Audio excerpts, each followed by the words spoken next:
పరిశుద్ధుడైన మా దేవ యేసుక్రీస్తు నామమున మీకు కృతజ్ఞతాస్తుతులు చెల్లిస్తున్నామా. ఈరోజు ఈ పాసనలో చేరి మనకు అర్పించుకునే భాగ్యం స్తోత్ర. దైవవాక్యం ద్వారా మీరు మాతో మాట్లాడిన స్తోత్ర.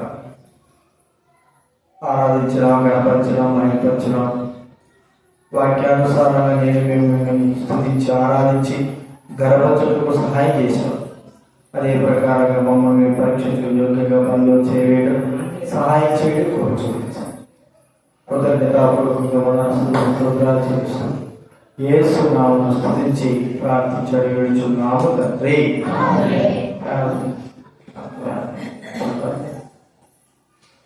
మొదటి కొరింథీ రాసిన పత్రిక దైవ గ్రంథంలో నుండి కొరింథీ రాసిన మొదటి పత్రిక 11వ అధ్యాయం 28, 29 వచనాలు మనం అందరం కూడా కలిసి చదువుకున్న దైవ గ్రంథంలో రాయబడిన మాటలు. బైబిల్ వెనక నుంచి 153 పేజీ. బైబిల్ వెనక నుంచి 153 కొత్త నిబంధనలో 11వ అధ్యాయం మొదటి కొరింథీ 11వ అధ్యాయము 27, 29 వచనాలు మనం అందరం కలిసి చదువుకుందాం. బైబిల్ వెనక నుంచి 153 పేజీ. కాబట్టి ప్రతి మనుషుడు తను తాను పరీక్షించుకోవడం, అలాగూ చేసే అటువంటి ఆ పాత్రను త్రాగలడు. ప్రభువు శరీరమును వివేచింపగా తిని త్రాగువాడు తనకు శిక్షానికి కలుగుటికే తిని త్రాగుచున్నాడు. అలాగే మొదటి పేతురు రాసిన పత్రిక బైబిల్ వెనక నుంచి చూడండి, 1వ అధ్యాయం 214 పేజీ. 214 పేజీ బైబిల్ వెనక నుంచి బైబిల్ వెనక నుంచి 214 పేజీ. మొదటి కొరింథీ రాసిన పత్రిక 1వ అధ్యాయము, మొదటి పేతురు రాసిన పత్రిక 1వ అధ్యాయం 14, 16 అందరం చదువుకుందాం. మొదటి పేతురు 1వ అధ్యాయం 14, 16. నేను పరిశుద్ధుడైనాను కనుక మీరు పరిశుద్ధులైన రాబడినది కాగా మీరు విధేయులకు పిల్లలై మీ పూర్వపు అజ్ఞాన దశలో మీ పుట్టిన ఆశను అనుసరించి ప్రవర్తింపగా మిమ్మల్ని పిలిచిన వాడు పరిశుద్ధుడైన ప్రకారం మీరు సమస్త ప్రవర్తన ఎందుకు పరిశుద్ధులై ఉండుడి. పరిశుద్ధమైన జీవితం కలిగి ఇతరులకు మాదిరికరంగా ఉండాలి. దేవుడు మన నుంచి ఆశించేది ఆయన బిడలంగా చేర్చబడిన మనం, ఆయన బిడలంగా చేరిన మన జీవితాల్లో పరిశుద్ధంగా ఉండేటువంటి ఆధిక్యతను దేవుడు అందిస్తున్నాడు. ఒక మాదిరికరమైన జీవితం, మాదిరికరమైన జీవితం ఇది మనకు అవసరం. మాదిరికరమైన జీవితం మన జీవితాల్లో చాలా ప్రాముఖ్యమైనది. అందుకే మనము దైవ గ్రంథంలో ఉన్న వారిని మాదిరికరంగా తీసుకుంటున్నాం. అలాగే లోకంలో ఉన్న మరి దైవ మాదిరికరంగా తీసుకుంటున్నాం. అయినప్పటికీ మన జీవితంలో ఏదో ఒక లోపాన్ని బట్టి, ప్రజల యొక్క లోపాలను బట్టి మనము మాదిరికరంగా తీసుకోలేకపోతున్నాం. అయితే మాదిరికరమైన జీవితం దేవుడు భూలోకంలో సృష్టిని మనకు అనుగ్రహించాడు. లోకంలో ఉన్నటువంటి సృష్టి, సృజింపబడినటువంటి జంతువులు, పక్షులు, జలచరాలు, ఆకాశ పక్షులు అన్నీ కూడా మనకు మాదిరికరంగానే ఉన్నాయి. ఒక మాట చెప్పుకోవాలంటే అవి ప్రాణం ఉన్నాయి కానీ ఆత్మ లేకపోయినప్పటికీ అవి మనకు మాదిరికరముగా జీవించాయి. మనకు బుద్ధి నేర్పడానికి జీవిస్తున్నాయి, బుద్ధి కలగడానికి జీవించాయి. అందుకే దైవ గ్రంథంలో ఉన్న వాటిని మనము కొన్ని దినాలుగా ధ్యానిస్తా ఉన్నాం. గత వారంలో ఏం ధ్యానించాం చెప్పండి? దేని గురించి చెప్పాలి? అది చేపల గురించే. వాళ్ళు ఉపశాపని కాగానే చేపలో ఉన్న పరిస్థితులు మనం చెప్తూ వచ్చాం. చేపల గురించి మనము చూస్తూ వచ్చాం. అంటే యోనా గ్రంథంలో దేవుడు మరి చేపకు ఆజ్ఞించాడు, నువ్వు వెళ్ళి నా భక్తుడు మరి నీళ్ళలో పడతాడు, ఆ వ్యక్తిని నువ్వు మృంగి వేయాలని చెప్పాడు. అదే ప్రకారంగా దేవుడు ఏమైతే చెప్పాడో చేప అదే ప్రకారంగా మరి యోనాను రింగి. యేసుప్రభువు వారు పేతురుతో అన్నాడు, నువ్వు వెళ్ళి సముద్రంలో గాలం వేయి, ఒక చేప వస్తుంది, దాంట్లో ఒక షెకెలు అనేది ఉంటుంది అన్నాడు. ఒకే ఒక చేప, అది కూడా నాణ్యాన్ని మరి మింగినటువంటి చేప. దేవుడు దానికి సెలవిచ్చాడు, నువ్వు వెళ్ళి ఆ గాలముడు మరి అక్కడ ఈ నోట్లో ఉన్నటువంటి ఆ యొక్క ధనం ద్వారా, ఆ షెకెల్ ద్వారా నేను పట్టుకట్టాలా అన్నట్టుగా ప్రభు చెప్పినట్టుగా. కాబట్టి ఆ చేప వెళ్ళింది, ఆ ఒక్క చేపనే వచ్చి పేతురు యొక్క గాలానికి ఇరుక్కున్నాడు. పేతురు కూడా మరి ఆ యొక్క చేప వాళ్ళు వేస్తా ఉన్నాడు సముద్రంలో, ఒక్క చేప వల్ల. యేసుప్రభువు అన్నాడు, నీవు కుడి వైపున సముద్రం కుడి వైపున దోణి కుడి వైపున వలయ అన్నాడు. దోణి కుడి వైపున వలేస్తే గొప్ప గొప్ప చేపలు, పెద్ద పెద్ద చేపలు పడ్డాయి. ఆ చేపలు ఎక్కడి నుంచి వచ్చాయి? రాత్రంతా కూడా వాళ్ళు ఎంత ప్రయత్నించినా కూడా ఒక చేప కూడా పడకపోతే ఆ చేప ఎక్కడ వచ్చింది? దేవుడే పంపించారు వాడు, వెళ్ళండి, వెళ్ళి ఆ వలలో మీరు చిక్కుకోవాలా. మాట ప్రకారం వెళ్ళే చిక్కుకున్నాడు. ఇప్పుడు చేపల గురించి మనం చూస్తే దేవుడు చేపతో మాట్లాడాడు కదండి. చూడండి, యోనా గ్రంథం 1వ అధ్యాయం, వాళ్ళ మీద ముసుగులు వేసుకోండి. యోనా గ్రంథం 1వ అధ్యాయం 17వ వచనం. యోనా గ్రంథం 1వ అధ్యాయం 17వ వచనం చదవండి ఎవరైనా. బైబిల్ మధ్యలో నుంచి 763వ పేజీ. బైబిల్ మధ్యలో నుంచి 763వ పేజీ. యోనా గ్రంథం 1వ అధ్యాయం 17వ వచనం చదవండి ఎవరైనా. గొప్ప మత్స్యం ఒకటి యోనాను మృంగవలని యెహోవా నియమించి ఉండగా యోనా 3 దినములు ఆ మత్స్యం యొక్క కడుపులో ఉండేది. గొప్ప మత్స్యం ఒకటి యోనాను మృంగవలని యెహోవా నియమించి ఉండగా, నియమించాడు కదా. యోనాకు చెప్పేసినాడు, ఆ చేపని నా భక్తుడు వస్తాడు, పడవలోంచి కింద పట్టాడు, పడంగా నేను వేయాలంటే నీకు వేయాలి చెప్పినాడు యోనా దేవుడు. చేప చూడండి, నోరు లేనటువంటి జీవి, జ్ఞానం లేని జీవి, చంపితే చంపబడేటువంటి జీవికి దేవుడు మాట్లాడడం ఏంటి? దేవుడు మాట్లాడితే అవి కూడా బహు స్పష్టంగా వినడం, దేవుడు ఏదైతే చెప్పినది చేయడం అనేది మనం చూస్తా ఉంటున్నాం. మరి ఇంత జ్ఞానం దేవుడిచ్చి, ఇంత బుద్ధి దేవుడిచ్చి, ఇంత తెలివితేటలు దేవుడిచ్చి, దేవుడి స్వరూపంలో చేయబడిన మనము దేవుడి స్వరం వినలేకపోవడం అనేది ఒక బాధాకరమైన విషయం. దేవుడు కూడా ఎవరితో మాట్లాడతాడు చెప్పండి? ఎవరితో మాట్లాడతాడు? దేవుడు కూడా మాట ఉంది. దేవుడు ఒకసారి పలుకును, 2 సార్లు పలుకును.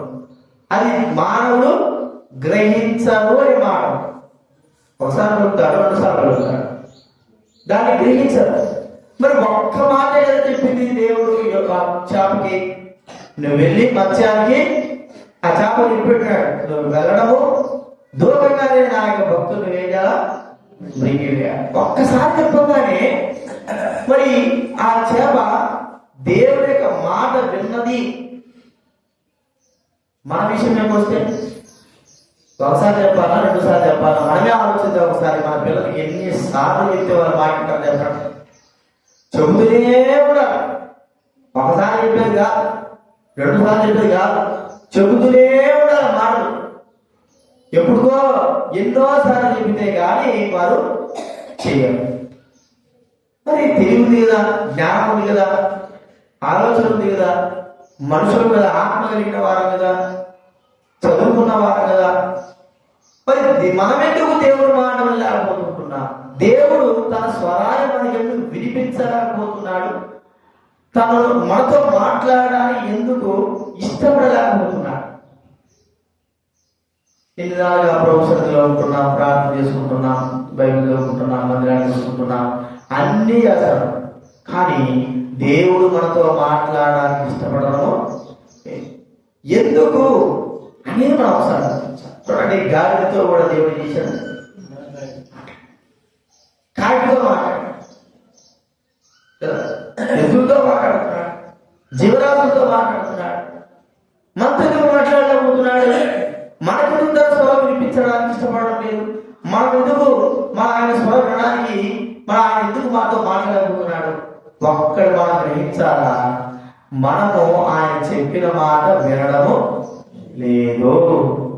చెవులున్నాయి కానీ వినడం లేదు, చూస్తూ కళ్ళున్నాయి కానీ చూడడం లేదు. బైబిల్లో ఒక మాట వాక్యం రాబడింది. ఇర్మియా గ్రంథం 22వ అధ్యాయం 20 బైబిల్ మధ్యలో తీయాలి. బైబిల్ మధ్యలో నుంచి 646 పేజ్ 22వ అధ్యాయము 21వ చదవబడిన 646 పేజ్ 22 నీ క్షేమకాలములలో నీతో మాట్లాడితే గాని నేను వినని వంటివి నా మాట వినుకపోతే నీ బాల్య నుండి నీకేముందండి వాడుక. అర్థమైందండి? నీ క్షేమకాలంలో నీతో మాట్లాడాలనుకుంటే మనం ఏమంటున్నామంట, నేను నీ మాట వినను. ఎందుకంటే బాల్యం నుండే నువ్వు దేవుడి మాట వినకపోవడం నీకు వాడి అయిపోయింది. ఇప్పుడే కొత్త కాదు. అందుకే దేవుడు మూర్ఖ స్వభావం కలిగిన మన జీవితాలతో, మాట చెప్పినా కూడా వినలేని వారితో మనతో దేవుడు మాట్లాడడానికి ఇష్టపడడం లేదు. దైవగ్రంథంలో ఎన్నో రెఫరెన్స్. నా మాట వినకపోవడమే నీ వాడుక. చూడండి, ఈ గ్రంథంలో మనం చూస్తే 6వ అధ్యాయం బైబిల్ అదే 632 పేజీ 6వ అధ్యాయము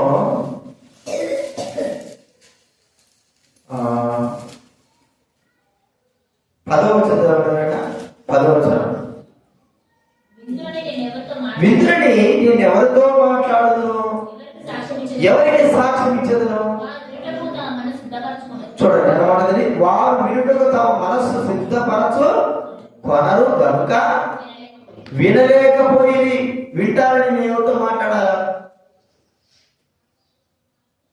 ఆయన స్వరూపంలో చేయబడిన మనము, ఆయన రక్తంలో కనబడిన మనము మనతో కూడా మాట్లాడడానికి ఆయన ఇష్టపడడం లేదు. ఎందుకు? వాడుగా దేవుడి మాట వినకపోవడము, దేవుడి యొక్క వాక్యం వినకపోవడము, దేవుడి మాట వినకపోవడము మనకు వాడుకోపోయింది. కాబట్టి ఆయన మనతో మాట్లాడలేకపోవడం అనేది మనం చూస్తా ఉంటున్నాం. 18వ వచనం 18వ వచనం అయితే మేము వినమని వారు అనుచున్నారు, మేము వినం. సరే, ఎంత దౌర్భాగ్యస్థితి. ఏదైనా చెప్పిందంటే నేను విన్నాం కదా, నేను విన్నాం, నీ మాట విన్నాం, నేను అసలు వినుకో. చిన్నపిల్లల్లాగా అసలు మాట వినకపోవడం అనేది ఎంత దౌర్భాగ్యస్థితి అంటే, అది మనకు అలవాటు అయిపోయింది. యవనస్తులు కావచ్చు, పెద్దలు కావచ్చు, వృద్ధులు కావచ్చు. ప్రియమైన దేవుడి మాట వినకపోవడం, నేను వినను అని చెప్పేటువంటి గర్వపు హృదయం మన హృదయాల్లో ఉంది. చెప్పిన మాట వినకపోవడం చాలా మంది. కారణం ఏంటంటే నేనేది వినేది నా మాటే వినకుండా. ప్రియమైన ఎక్కడైనా లోకంలో, ఇక్కడ సంఘాలలో పక్కన బయట ఎక్కడైనా పనిచేస్తుందేమో కానీ దేవుడి దగ్గర మాత్రం పని. దేవుడి దగ్గర నువ్వు మాట వినాల్సిందే, నీ మాట ఆయన. అంటే సేవకుడు అంటే ఏదో మీ మాట వింటాడు కాబట్టి, మనుషులు కాబట్టి మాట ఇలా చెప్పినవాడు ఎవరు కాదా? ఏ మాట నేను వినా, నా మాట వినా వినాలి. మన మాట దేవుడి మాట ఖచ్చితంగా వినాల్సిందే. ఆయన నీ మాట వినడు, నీ ఇష్ట ప్రకారం నడుచుకోడు. నా ఇష్ట ప్రకారం అది, నా ఇష్ట ప్రకారం నేను చెప్తే నువ్వు వింటావు అనే మాట ఉండవు దేవుడి దగ్గర. నువ్వు ఎంత వాడమైనా సరే దేవుడు చెప్పింది నువ్వు చేయాల్సిందే. నువ్వు చెప్పింది దేవుడు చేయడు.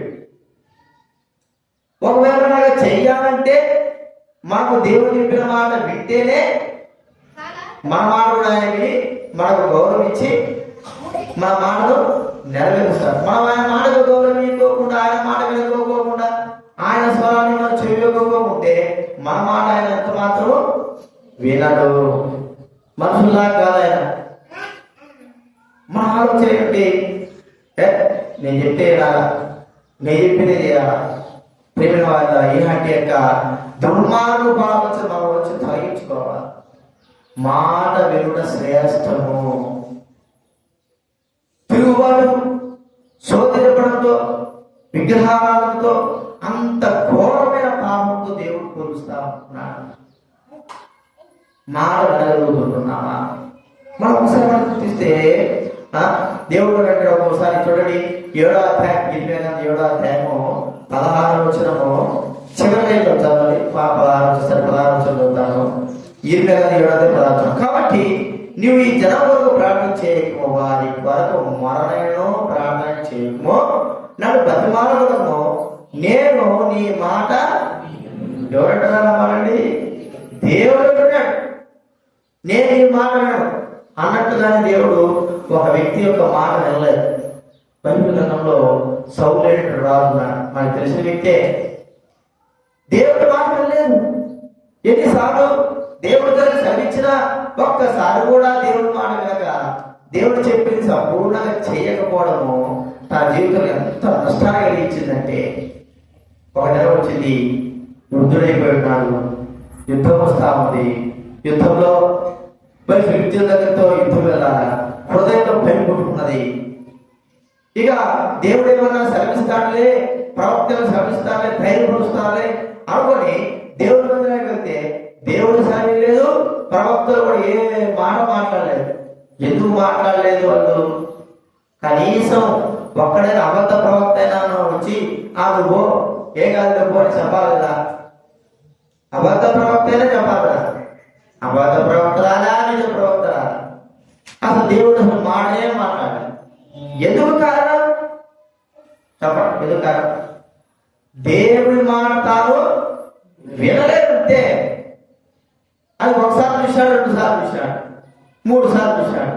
మరి వీడు నా మాట వినేటట్లేదు కదరా కానీ వదిలిపెట్టేశాడు. మనం కూడా దేవుడు వదిలిపెట్టాడు. ఎప్పుడు దేవుడి మాట వినకపోతే, దైవుడు మనం హెచ్చరించిన హెచ్చరికలు వినకపోతే, దైవికమైన మాటలు మనం వినకపోతే మనం వదిలిపెట్టాడు. ఒక దినాన్ని వస్తుంది, దేవుడు మనతో మాట్లాడితే బాగుండు కదా, దేవుడు మనకి ఏదైనా శ్రమిస్తే బాగుండు కదా అని మనం ఒక దినాన్ని వస్తుంది. ఆ దినాన మనం ఎంత ప్రార్థన చేసినా, ఎంతగా దేవుడు మనం చెప్పుకున్నా, ఎవరు చెప్పుకున్నా కూడా దేవుడు ఏ విధం కూడా మనకి ఎంత మాత్రం కూడా తన మాటలు మనకు చెప్పడు. చూడండి, చేప అది నోరులేని జీవి. దేవుడు ఒక్క మాట చెప్తే చాలు, ఆ మాట కొరకు ఆ మాటే నెరవేర్చింది. దేవుడు చెప్పిన మాట విన్నది. అందుకే దేవుడు చేపలతో మాట్లాడాడు, కాపులతో మాట్లాడాడు కదా. ఎందుకు వాటితో మాట్లాడాడు? గాడిదతో మాట్లాడాడు. అవి మనకంటే జ్ఞానం కలిగినవా? తెలుగు కలిగినవా? సర్లే మళ్ళాగా అందంగా ఉండేటివా? కాకి చూస్తే నల్లగా ఉండదు, చేపలు చూస్తే ఎప్పుడు చూసే చేప వాసనే. గాలి చూస్తే దాన్ని ఎవ్వడు పట్టించుకోడు. మరి వాటితో మాట్లాడతానికి ఏం విషయం అంటాడంటే, అవి దేవుడి మాట వినడానికి తమ మనసును సిద్ధపరచుకున్నట్టుగా ఉన్నాయి. చదువుకున్నాం కదా, 6వ అధ్యాయంలో వారు వినుటకు తమ మనసును ఏం చేయలేదట, సిద్ధపరచుకోలేదు. మరి ఇవి చేపలు, జంతువులు ఏం చేశాయి చెప్పండి? మనసులో సిద్ధపరచు. కాబట్టి దేవుడు మనతో, అందుకే మనతో మాట్లాడాలి. అరే మనం ప్రభు బిడ్డలు కదా, నేను మాట్లాడాను. మరి రక్తంలో కడగబడ్డాను కదా ప్రభు అంటే నేను నీతో మాట్లాడాను. ఏం మాట్లాడి ఏం ప్రయోజనం? నీతో మాట్లాడి నీకు చెప్పి ఏం ప్రయోజనం? ఏమన్నా ప్రయోజనం ఉందా? నీతో మాట్లాడితే ఏమైనా ప్రయోజనం ఉందా? నువ్వు వింటున్నావా? అసలుకి ఏమన్నా వింటున్నావా? ఎడసీమలు పెడతావా? అందుకే దేవుడు మనతో ఏం చేయడు, సౌలు విషయం గుర్తిస్తే ఎంత దౌర్భాగ్య స్థితి. దేవుడు బిడ్డ అయ్యండి, మొదటి రాగేయండి, అభిషేకింపబడిన వాడండి, ఆ వ్యక్తి దేవుడి యొక్క మాట వినలేదట. ఆ వ్యక్తి దేవుడు మాట వినలేదు. దేవుడు కోపం వచ్చింది. ఒకసారి ఒకసారి చూశాడు. వారు ఒకవేళ నా మాట 10 సార్లు 20 సార్లు వినకపోయినా పర్వాలేదు, కానీ దేవుని మాట మాత్రం వినకపోతే ఇక నష్టం చెప్పడానికి లేదు. ఒకవేళ దేవుడు మనతోనే దైవులతోనే మన క్షేమం కలిగి మనతో మాట్లాడితే దాన్ని కూడా మనం తృణీకరిస్తే ఇక మన జీవితం వ్యర్థం. దేవుడు ఎప్పటికైనా తన బిడ్డలైన వారి ద్వారా మనకు క్షేమం కలిగి క్షేమం కొరికే మాట్లాడు. దాన్ని మనం తృణీకరిస్తే అప్పుడేమవుతుంది? దేవుడు మాట్లాడకుండా మౌనం అయిపోతాడు. దేవుడు మాట్లాడకపోతే మనకు జరిగే కార్యాలు ఏం తెలుస్తాయి? దేవుడు మనతో మాట్లాడకపోతే మనం ఎవరు పట్టించుకుంటారు? సమయం దగ్గరికి సౌలు వచ్చాడు. తన్నపిశాచి దగ్గరికి వచ్చి పిలిచాడు. సమయం వచ్చి, ఏమైనా బయటికి రమ్మంటున్నావు, ఎందుకు తొందర చేసినావంటే, దేవుడు నన్ను ఎడబాశాడు, ఊరిము తుమ్మిము ద్వారా నాతో మాట్లాడడం లేదు, ప్రవక్తలు కూడా నాతో ఏమీ చెప్పడం లేదు అంటే ఒక మాట అన్నాడు సమయంలో, దేవుడే నీతో మాట్లాడకపోతే నేను ఏం చేయాలి? దేవుడే నీతో మాట్లాడకపోతే నేనేం చేయాలి? అందుకే దేవుడికి వేరే పాము లేకుండా చూసుకో. దేవుడితో మాట్లాడలేకపోవడానికి, దేవుడిని స్వరం వినిపింపజేయడానికి, నీ మాట వినుకోకుండా ఉండడానికి, నేను పట్టించుకోకుండా ఉండడానికి నువ్వు దేవుడికి ఏమైనా పాపం అయినా ఒకసారి చూసుకో. చూసుకుంటే నిజంగానే పాపం అయినాడు, చెప్పిన మాట. చివరికి గతి ఏమైందంటే అన్నిలతో పొడవబడిన వాడిగా చూస్తా ఉన్నా, శిక్షను అనుభవించినాడు, మరణ శిక్షను అనుభవించినాడు. దిక్కులేని వాడుగా తన శరీరము, తన మొండము, తల ఆ యొక్క ఫిలిప్తీయుల గోడకు అతుక్కోబోయి ఉన్నాడు. ఎంత దౌర్భాగ్య స్థితి అండి! దేవుడు చెప్పితే మాట్లాడకపోతే ఎంతో నష్టం. రెండుగా, దేవుడు ఎందుకు మనతో మాట్లాడకపోవడానికి గల కారణం మొట్టమొదటిగా ఏం చూసుకొచ్చా? దేవుని మాట వినాలి. రెండవదిగా ఎందుకు ఆయన మనతో మాట్లాడడం లేదంటే మనలో తగినంతటి వినయము అనేది లేకపోవడమే కారణం. వినయానికి నిర్వచనం ఏం చెప్పండి? వినయం అంటే అర్థం ఏంటి? వినయము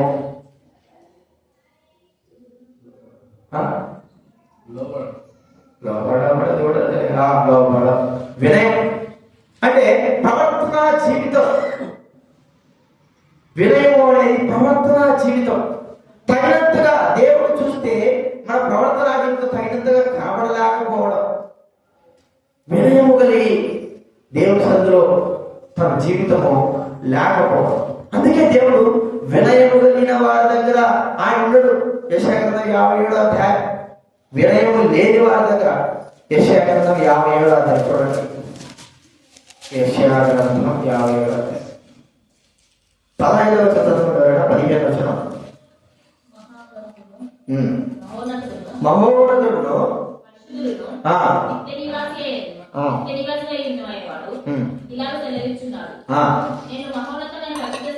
నేను మహోన్నతమైన పరిశుద్ధ స్థలంలో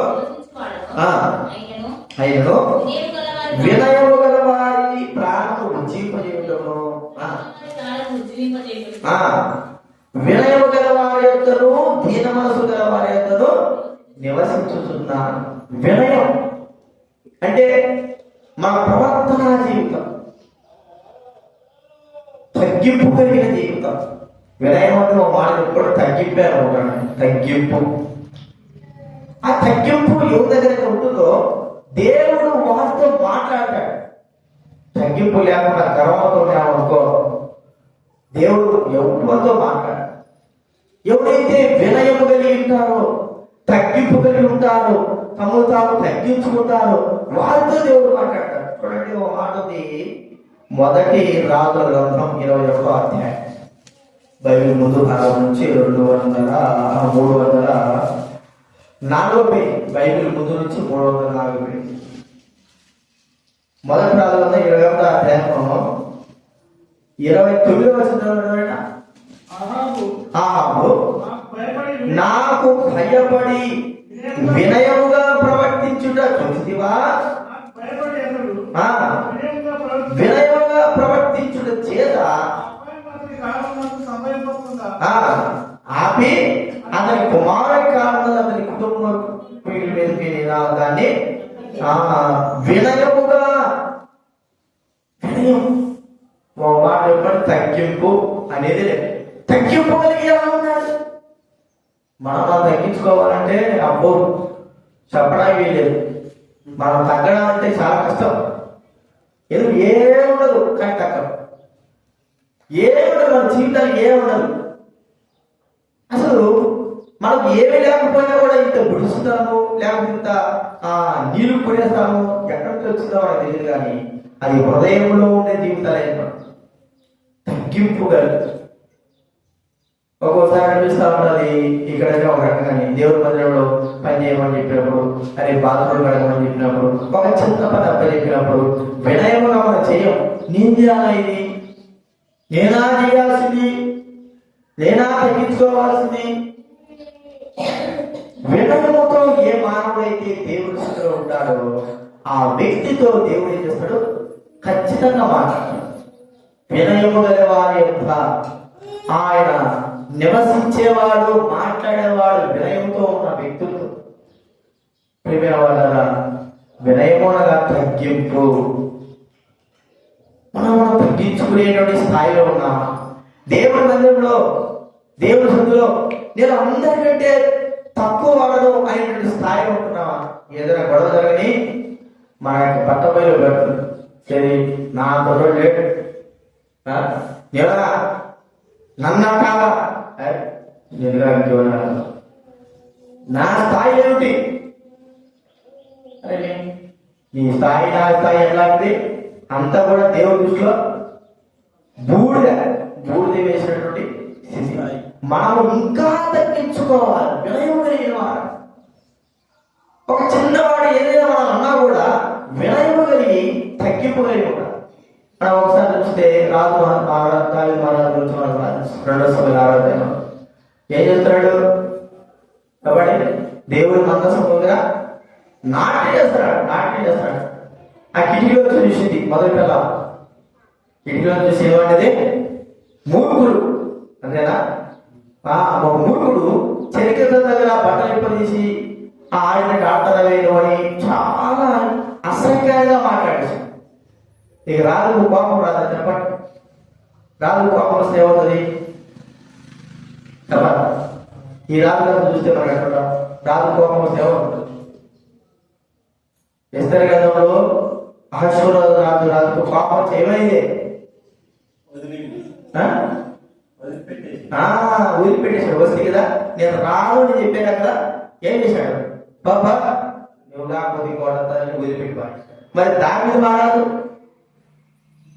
ఏం చేయాలి చెప్పండి?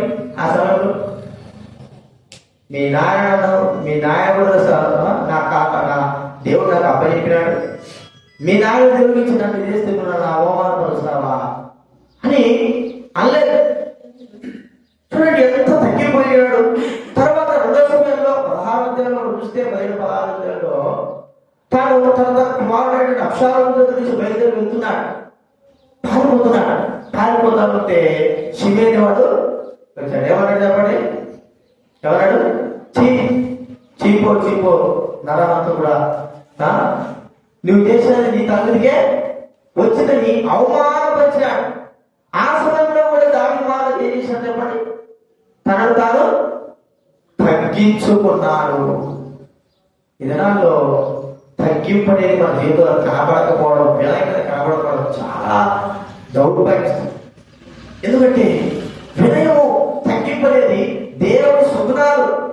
అవి మనలో లేకపోతే యేసు ప్రభువులో ఉంది. మనము యేసు ప్రభువునందు విశ్వాసించు, మనము యేసు ప్రభు యొక్క తగ్గింపు, వినయ సుగుణాలని మనం లేకపోతే మన తగ్గింపు ఉందని ఎలాగ చెప్పగలవా? అందుకే మనం పరీక్షించు, ప్రభువా నాలో వినయం లేదు, అందుకే నువ్వు నాతో మాట్లాడలేకపోతున్నావు, నాలో తగ్గింపు లేదు, అందుకే నువ్వు నాతో మాట్లాడలేకపోతున్నావు, నేను నీ మాట వినలేకపోతున్నాను, అందుకే నువ్వు నాతో మాట్లాడలేకపోతున్నావు. పక్షులు, జంతువులు దేవుని ఎదుట ఎంత తగ్గింపు ఉంటాయో వాటిని ఒకసారి మనం గమనిస్తే, మన ఆత్మ ద్వారా గమనిస్తే అంత తగ్గింపు ఎక్కడి నుంచి వచ్చింది వీటికి? ఏమన్నా దేవుడి స్వరూపం చేయబడ్డాయా, దేవుని ఆత్మ కలిగి ఉన్నాయా? కాదే, కేవలం ప్రాణం మాత్రమే ఉన్నవి.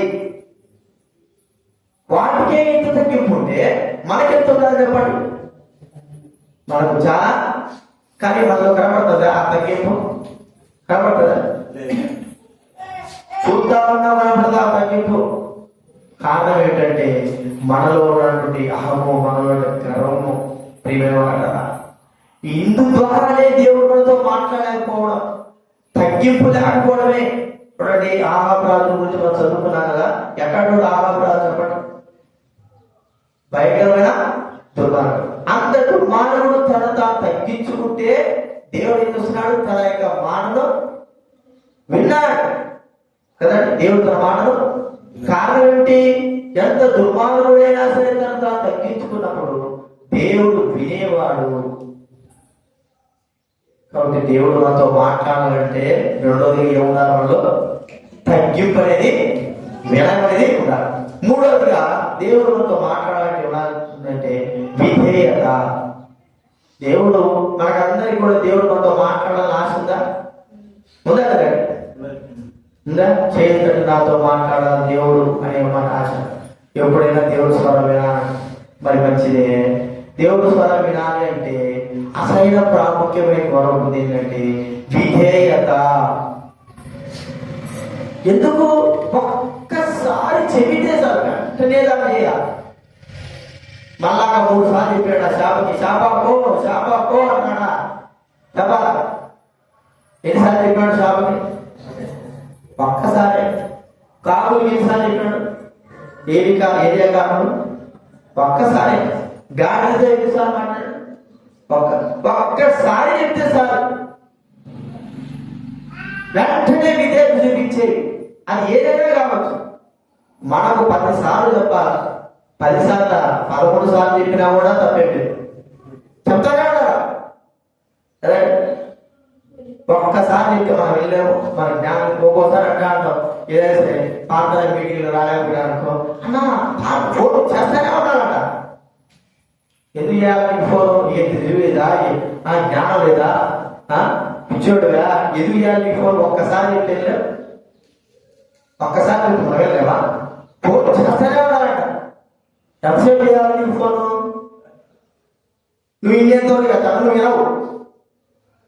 మన ఓటుతో ఏం చెప్పండి? వినకుంటే ఈసారి చేయాలా?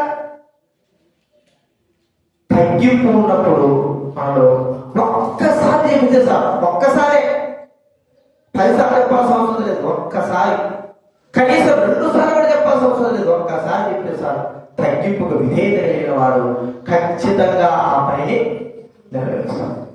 మళ్ళీ లేదు కాబట్టి దేవుడు కూడా నా పొరుగుకు పోవాలా నాయన అని ఆయన కూడా మాట్లాడుకోకుండా ఇప్పుడు నేను 2-3 సార్లు చెప్పినా అనుకో, మీరు వినకపోతే ఏమవుతుంది? ఎవరికైనా ఒకరితో మాట్లాడాలా, ఏదైనా మాట్లాడాలా, నా గురించి మాట్లాడు అని అనుకో, నీ గురించి మాట్లాడతా. ఒక్కసారి చెప్పగానే ఏం చేయాలా? మనం చెప్పిన వెంటనే నా వ్యక్తి మాట వినకపోతే మనమేమనుకుంటా చెప్పండి? వెంటనే నా పరుగు పోయింది. నేను చెప్పినప్పుడు ఆ వ్యక్తి నా మాట ఒక్కొక్కసారి అంటాడు ఇదే ఎవరైనా ఫోన్ చేయంటే, నేను ఫోన్ చేస్తే ఎంతో ఎందుకంటే నాకు పరుగు పోతాను. ఒక్కసారి చెప్పగానే నన్ను దేవుడు మాట ఎట్లా? ఒక్కసారి నీ మాట నాకు, నువ్వేమో దేవుడు మాట నువ్వు నీ మాట చెప్తే మాత్రం ఒక్కసారి ఎట్లా లాజిక్ చెప్పండి. ఒక్కసారి విధేయత అనేది మన జీవితంలో ఎప్పుడైతే అలవరుచుకుంటాం. మన బక్సింగ్ గారి గురించి చెప్పిన మాట, ఆయన అస్సాంలో వైపు స్వార్థ చేస్తా ఉంటే గుంటూరు ఆయన అక్కడ కూడా స్వార్థ చేయడానికి ఆయనే స్వయంగా చెప్పిన మాట. మరి ఆ బక్సింగ్ గారు ఎవరికైనా ఒక్కసారి చెప్తాడట, చెప్పేది ఏదైనా సరే ఒక్కసారి ఇన్నాడా సరే, లేకపోతే ఆ అదృష్టం వేరే వాళ్ళకి వెళ్ళిపోయాడు. ఒకసారి పోయి ట్రైన్ టికెట్ తీసుకురాని ఒక అతను చెప్పాడు. నడుస్తున్నాడట, డబ్బు లేదన్నా అంటున్నాడట. అన్నట్టు ఇంకొకరితో చెప్పేశాడు. ఇంకొకరితో చెప్పగా అతని వ్యక్తి డబ్బు ఏం అడగడం లే, ముందు పోయేసి టికెట్లు తెచ్చేశాడు. అప్పుడు ప్రభు భక్తి గారు దేవుడికి సాయం చేశాడా? దేవుడు సాయం చేశాడంటే దేవుడు సాయం చేయకుంటే కదా. ఒక్కసారి చెప్పిన మాట భక్తులైనా సరే ఏదైనా సరే మనకు నేర్పుతున్నారంటే విధేయత. 10 సార్లు చెప్పించుకోవాల్సి అవుతుంది. 10 సార్లు చెప్పించుకున్న దేవుడు అండి. ఎన్నిసార్లు చెప్పించుకుంటాము? ఇప్పుడైనా సరే చెప్పు, చెప్పిదే చెప్పి ప్రతిరోజు ప్రకారంలో పాడతానికి ఎన్నిసార్లు చెప్పాలా? ఒకసారి చెప్పి సరిపోదా? 10 సార్లు చెప్పాలా? సంవత్సరం రోజు చెప్తా ఉంటా. నా బరువు ఏం కావాలి చెప్పండి మీ దగ్గర. ఒక్కసారి కూడా కాదు, సంవత్సరం రోజు గుర్తుకుంటా ఉంటా. రెండో పెట్టి పాడతానికి నా బరువు పెట్టుకోవాలి, నేను చెప్పుకోవాలా? మనమైతే ఒక్క మాట చెప్పగానే నా మాట వినాలి. అరే నువ్వు ఒక్క మాట చెప్పినా దేవుడు చెప్పిన మాట మాత్రం నువ్వు మాత్రం వినాలి. ఎలాంటి జీవితం? విధేయత అనేది యేసు ప్రభువు గారు ఆ విధేయతను నేర్చుకున్నాడు. మనం ఎందుకు నేర్చుకోలేకపోతున్నాం? మనం ఎందుకు నేర్చుకుంటాం? మన అహము, గర్వము, అహంకారం. నేను చెప్పిన మాట నేను చూడండి. యేసు ప్రభు గురించి చాలా చక్కని మాట హెబ్రీ పత్రికలో చూస్తే, హెబ్రీ పత్రిక ఈ మాట మనం ఆలోచిస్తే మనం ఏ పాటి వాడమా అనిపిస్తుంది ఒక్కోసారి. హెబ్రీ పత్రిక 5వ అధ్యాయం 10వ చదువుతారైనా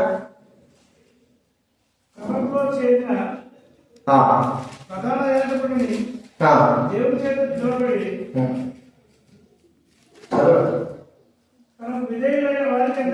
తనకు విధేయులైన వారికందరికీ నిద్ర ఆయన విధేయత నేర్చుకునేను. ఎన్నో చక్కని మాటలు. ఆయన కుమారుడై ఉండి తాను పొందిన శ్రమ వలన ఎవరైనా ఎవరు కుమారుడి ఎవరైనా యేసు ప్రభు. యేసు ప్రభు ఏం నేర్చుకున్నాడంట? మనం ఏం నేర్చుకోవాలా?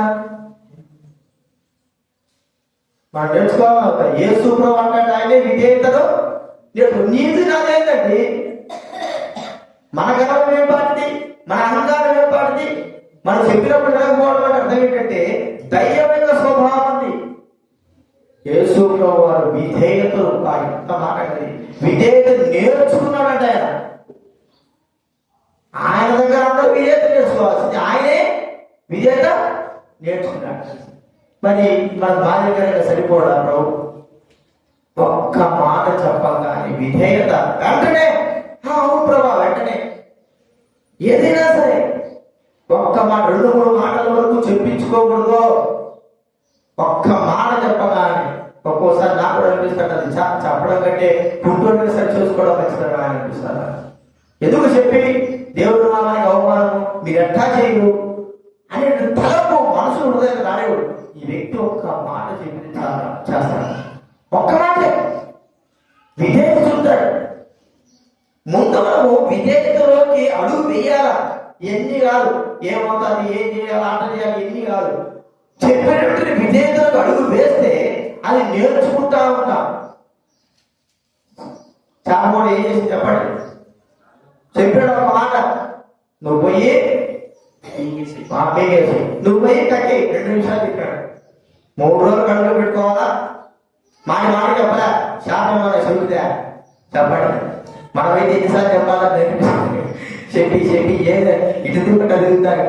ఒక్క మాట చెప్పాడు, నువ్వు మింగాలా? 3 రోజులు గడుపు కావాలా? ఏదా కక్కే అంతే. ఒక్క మాటే. ఆ మాట 3 రోజుల వరకు దేవుడు చెప్పాడు కదా, మర్చిపోలేదేమో శాపం. ఎలాంటిదండి మన జీవితంలో ఒక్క మాట చెబితే మనం చేయలేకపోతున్నామే, విధేయత చూపించరాము. ఎంత దౌర్భాగ్య స్థితి అంటే సైతాను మనం ఇంకా కఠినం చేస్తాడు మన హృదయాన్ని. దేవుడు మాట వినొద్దు, దైవ మాటలు వినొద్దు, విధేయతను చూపించదు. నువ్వు విధేయత చూపించాడు. నువ్వెంత నీ యొక్క స్థాయి ఎంత నువ్వు చూపించేది విధేయత. నీ జీవితం ఏమిటి? నువ్వు విధేయత చూపిస్తే కేవలంగా భూలోకం నాశనం కాదు. అందరూ నీకు విధేయత చూపించాలి. నువ్వు విధేయత మాత్రము యేసు ప్రభు ఏం చూపించాడు ఎప్పుడు మనం అర్థం చేసుకోవాలి. మనం ఒక్కసారి పరీక్షించుకున్నాం. దేవుడు మనతో మాట్లాడలేకపోవడానికి గల కారణం విధేయత చూపించలేకపోవడమే. దేవుడు ఆ దినాల్లో పెద్దలైన వారు ఎవరైనా చెబితే మాట వినకపోతే అస్సలు మాట్లాడాడు. అసలు వాళ్ళతో ఒక్క పని కూడా చెప్పాడు. ఎందుకు? అవిధేయంతో చెప్పినా కూడా చెప్పకుండా ఉంది. వాళ్ళు చెప్పినా చేయరు. అన్నప్పుడు చెప్పాల్సిన అవసరం ఉంది. దేవుడు కూడా అంతే. ఒకసారి రెండుసార్లు చెప్పినాడుకో విధేయం చూపించకపోతే నీకంటే దేవుడు మనతో మాట్లాడు. విధేయత చాలా ప్రాముఖ్యమైనది. ప్రియమైన వారు, మనకంటే పెద్దగా మనం పెద్దగా ఉన్నవారు, ఆత్మీయతలు పెద్దలు, దైవజనుల వారు మనం వారు చెప్పినప్పుడు వెంటనే అది కష్టమో నష్టమో సమస్యలో పరిస్థితి ఏదైనా సరే విధేయతను వెంటనే చూపించాలి. సరే, ఖచ్చితంగా ప్రియమైన వారు, ఆ స్థాయిలోకి మనం ఎప్పుడైతే వెళ్తా ఉంటామో దేవుడు ఖచ్చితంగా, ఎందుకంటే మనం ఆలోచిద్దాం, మనము దైవుడు చెప్పిన మాట మనం వినకపోతే దేవుడు మాట మనం ఎట్టి వింటామని దేవుడు అనుకుంటాడు. దేవుడు అనుకుంటాడా? వీళ్ళు నా బిడ్డలు చెప్పిన మాట ఈ వ్యక్తి వినడం, నేను చెప్పినా కూడా వినడు. ఎందుకు? విధేయత చూపించే మనసు తన జీవితంలో లేకపోవడం దురదృష్టకరం. మన దేవుడు బిడ్డలమే విధేయత అనేది చాలా ప్రాముఖ్యమైనది. చివరిగా నాలుగవదిగా, అంటే ఇంకా చాలా ఉన్నాయి. మనం చూస్తే దేవుడు మనతో మాట్లాడలేకపోవడానికి, తన స్వరాలు వినిపించలేకపోవడానికి, వినిపించినా కూడా మనం పట్టడం నాకు కారణం ఏంటంటే దేవుడు మనతో మాట్లాడకపోవడానికి కారణం యథార్థమైన జీవితం. యథార్థమైన జీవితం మనం లేకపోవడం దురదృష్టకరం. ఎలా అనుకున్నాము మనము? మన మనసు ఎలా ఉంది, మన జీవితం ఎలా ఉంది? యథార్థంగా దేవుడి నుంచి ఒక రకంగా బతుకుతున్నావా, మనసు నుంచి ఒక రకంగా బతుకుతున్నావా? పైకేమో మనుషుల నుంచి ఒక రకంగా ఉంటున్నా, దేవుడి నుంచి మరో రకంగా ఉంటున్నా. యథార్థమైన జీవితం లేదు. చూడండి, ఈర్మ్యా గ్రంథం 5వ అధ్యాయం. ఈర్మ్యా గ్రంథం చూసుకొని 5వ అధ్యాయం 3వ వచనం. యెహోవా యథార్థత మీదనే కదా నీవు దృష్టి ఇచ్చున్నావు. దేని మీద దృష్టి ఇచ్చాడు? సాతాను దేని మీద దృష్టి ఇచ్చాడండి? యథార్థత మీద. చూడండి, ద్వితీయోపదేశకాండం 18:13. ద్వితీయోపదేశకాండం 18:13. బైబిల్ ముందు భాగం చూడండి. బైబిల్ ముందు భాగం నుంచి 18వ అధ్యాయం 13వ 13వ వచనం. బైబిల్ ముందు నుంచి 160 నీవు నీ దేవుడైన యెహోవా యొద్ద యథార్థపరుడవై ఉండాలి. ప్రభు యొక్క కళ్ళ దృష్టి ఎక్కడ తిరుగుతుంది? చెప్పండి. యెహోవా కళ్ళ దృష్టి లోకమంతా సంచారం చేస్తా ఉంది. ఎవరిపైనా? యథార్థ హృదయం గల వారిని బలపరచడానికే. యథార్థంగా జీవించేటువంటి వ్యక్తులను బలపరచడానికి. కానీ మనము అలాగే జీవించలేకపోతున్నాం. యథార్థమైన జీవితము లేకపోవడం ద్వారానే దేవుడు మనతో మాట్లాడకపోవడం అనేది మనం గుర్తించుకోవాలి. యథార్థత ఉన్నట్లేదు. ఒక మాటలు చెప్పుకోవాలంటే ద్వంద్వ జీవితాలు మనకు ఉంటున్నాయి. కప్పలాంటి జీవితం, తావేలాంటి జీవితం. ద్వంద్వ జీవితం అంటే ఏంటి? నేలలో బతుకుతాయి, భూమి మీద. కప్ప ఏమంటది? నేలలో బతుకుతుంది, భూమి మీద. తావేలు నేలలో బతుకుతుంది. అంటే ద్వంద్వ జీవితం. శాము మాత్రం నేలలో తప్ప బతకదు. ఎందుకు? అది యథార్థం. అంటే అలాంటి యొక్క మార్పు అంతే ఒకటే. యథార్థమైన జీవితం లేకపోవడం దురదృష్టకరం. ప్రియమైన వారు కదా, దైవులను చెప్పుకుంటూ యథార్థమైన హృదయం లేకపోవడం అనేది ఎంతో విచారకరమైనది. నువ్వు యథార్థవంతులుగా చేసుకోలేకపోతున్నావా? యథార్థంగా జీవించలేకపోతున్నావా? యథార్థమైన మనసు కలిగి ఉండలేకపోతున్నావా? దొంగ జీవితం కలిగి ఉంటున్నావా? మనుషులు ఎవరకం ఎవరకంగా ఉంటున్నావా? నువ్వు పరీక్షించుకున్నావా? నేను పరీక్షించుకోవా? ప్రభువా, మాకు యథార్థమైన జీవితము లేదు. ఎందుకు మీరు మాతో దేవుడు మాతో మాట్లాడకపోవడానికి కారణము విధేయత కూడా చెప్పింది చేయకపోతున్నాం. 3:2 చూస్తున్నా, వినయమైన తగ్గింపు కలిగిన జీవితంలో లేకపోవడము దురదృష్టకరం. మొదటిగా ఏం చూసాను చెప్పండి? మాట వినకపోవడం మనగా స్వభావ లక్షణం అయిపోయింది.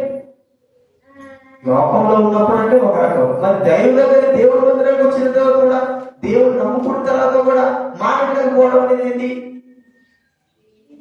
దేవుడి మాట వినకపోవడం అంటే ఏంటి? స్వభావ లక్షణము. నష్టపరచబడతా. మనం ఒకసారి పరీక్షించుకున్నాం. దేవుడు మనతో మాట్లాడుతున్నాడు. చాలా ఒక్కసారి చెప్తే చాలా చాలా చేసేసి ఒక్కసారి పక్షంగా చెప్పేవాడు ఆయన కథ చెప్పేవాడు.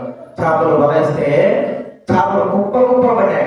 దేవుడు అన్నాడట, పోనీ ఆ వలవది పోయినాడంటే అప్పుడు దాకా లేని చేపలు కుప్ప చేసి వాళ్ళ నిండా ఆ దోర పడవే మునిగిపోయినంతగా పడిపోయినాయి చేపలు.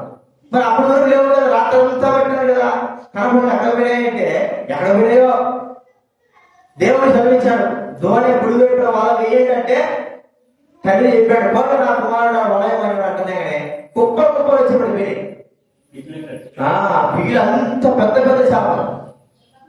ఒక్క మాట చెప్పాలా ఏమైపోయినాయి చెప్పండి? మాట విన్నాయి, ఖచ్చితంగా వింటాయి. పడే శివుడు కాదు, మనకంటే శివుడు కానీ మనకంటే అహంకారం కానీ వాడికి ఏం శివుడు అహంకారం లేదు. ఒక్కసారి చెప్తే మాట సెలవిస్తే చాలు వెళ్ళిపోతాయి, కక్కని వెళ్ళిపోయేసి సామైన బతికైనా సరే. మనము ఎన్నిసార్లు చెప్పాలో, ఎన్నోసార్లు చెప్తే కానీ మనము మాట వినాం. ఒకసారి 2 సార్లు మనతో చెప్పే దేవుడు ఎన్నిసార్లు మాట్లాడుతాడు చెప్పండి? ఎన్నిసార్లు మాట్లాడుతాడు దేవుడు మనతో? ఎన్నిసార్లు మన విషయమై ఆయన తన మాటలు చూపించుంటాడు? ఎన్నిసార్లు మనము అవిధేయత చూపించుంటాం? ఎన్నిసార్లు దేవుడు మాట వినకపోవడం మనం జీవించుంటాం? మాట వినకపోవడం మనకి ఏంటంటే స్వభావ లక్షణం. ఇది ఏమైపోతుందంటే దేవుని ఆశీర్వాదాలు పొందకపోవడం మనకి ఎంతో నష్టపరచబడతారు. దేవుడు మాట వినకపోతే, దేవుడు ఏదో మనకు ఆశీర్వాదం ఇవ్వడానికి పెడితే ఆ మాట వినకపోతే ఆశీర్వాదం ఏమవుతుంది? మనం మన చేతులారా మనమే పోగొట్టుకున్నట్టు వారు అవుతాం. వినయము, తగ్గింపు, దేవుడి సన్నిధిలో తగ్గింపు లేకపోతే, అహంకారమైన జీవితం కలిగి ఉంటే దేవుడు మనతో మాట్లాడు. దేవుడు నా ముందే డబ్బాలు కొట్టాడు, ఆయన నా ముందే నీళ్లు కోరాడు కదా. మనం ఒకసారి చూడండి, పెద్ద పెద్ద నాయకులు ఇస్తారు, మన ముందు ఇస్తారు, మనం ఎట్లా చెప్పండి?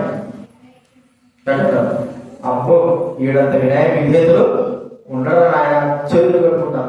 మాకు తెలిసినటువంటి ఒక సేవ ఇక్కడే హైదరాబాద్ ఒక నాగారు ఎట్లుంటాడంటే, వినయం అంటే అతని దగ్గర నేర్చుకోవాలనిపిస్తుంది.